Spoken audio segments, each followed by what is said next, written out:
This smells so good. My entire house is full of this coffee aroma. Like I walked into a coffee shop. This is step one is to smell your coffee and fall in love. This is a typical filter coffee making. Take the middle compartment, put it in here, and measure 2 tablespoons. That is 12 gram of this coffee. 12 grams. Perfect.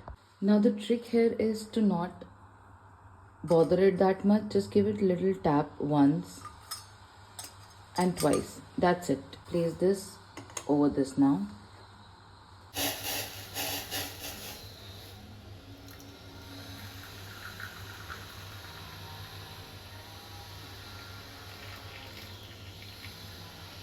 Close the lid and let it rest for like 15 minutes.